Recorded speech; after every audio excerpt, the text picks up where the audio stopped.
Hello बच्चों, तो चलिए इस प्रश्न को पढ़ते हैं। संलग्न परिपथ में संधारित्र C पर कितना आवेश संचित होगा? सेल E का आंतरिक प्रतिरोध नगण्य है। तो यहाँ पर देखो, ये जो परिपथ है इसमें संधारित्र C पर कितना आवेश संचित होगा यह हमें बताना है। सेल E का जो आंतरिक प्रतिरोध है वो नगण्य बताया हुआ है। तो प्रश्न में आगे बढ़ने से पहले इस प्रश्न से संबंधित जो मुख्य अवधारणा है उसकी हम चर्चा कर लेते हैं। तो देखो, मुख्य अवधारणा क्या हो जाएगी। हम जानते हैं कि संधारित्र संधारित्र पर संचित आवेश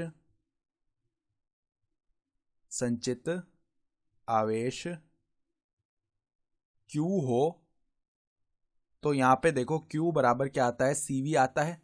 जहां पर देखो, जहां C क्या है, संधारित्र की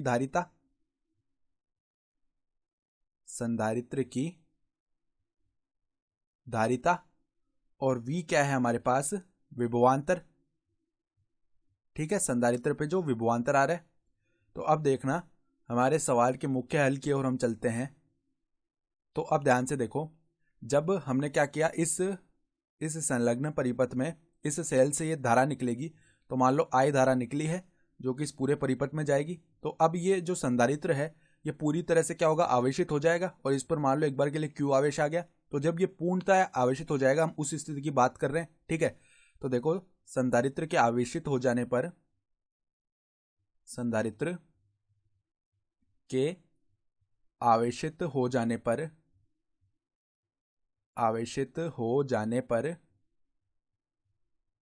ए बी शाखा से कोई धारा प्रवाहित नहीं होगी। ठीक है, ए बी शाखा से धारा प्रवाह नहीं होगा।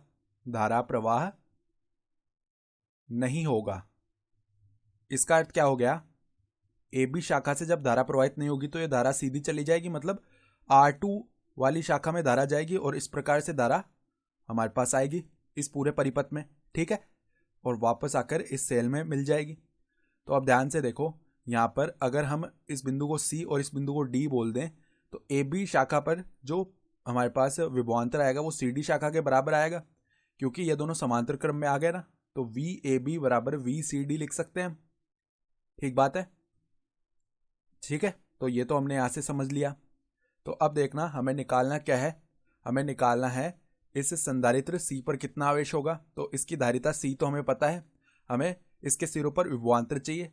तो वो विभवांतर लिखने के लिए पहले हम क्या करते हैं, इस पूरे परिपथ में जो धारा I है वो लिखते हैं। तो धारा को हम ओम के नियम से कैसे लिख सकते हैं, विद्युत वाहक बल बट्टा में कुल जो तुल्य प्रतिरोध आ रहा है। तो धारा देखो केवल R1 और R2 से बह रही है और ये दोनों श्रेणी क्रम में आ जाएंगे ना, क्योंकि AB में से तो धारा जा ही नहीं रही। तो हमारे पास जो तुल्य प्रतिरोध है वो कितना आएगा, R1 प्लस R2। ठीक है, तो अब देखो, यहां से धारा का मान क्या हो जाएगा, E बट्टा में R1 प्लस R2। तो ये तो धारा का मान आ चुका है। अब AB के सिरों पर विभवांतर जो है वो निकाल लेते हैं। तो वो किसके बराबर आएगा, देखो CD के सिरों पर विभवांतर। तो CD के सिरों पर विभवांतर कैसे लिखेंगे हम, I गुणा R। तो धारा कितनी है, E बट्टा में R1 प्लस R2। और यहाँ पर CD के सिरों पर, यहाँ पर जो प्रतिरोध है CD के लिए वो कितना है, R2 है। तो गुणा में R2 आ जाएगा। तो यही AB के सिरों पर विभवांतर आ गया।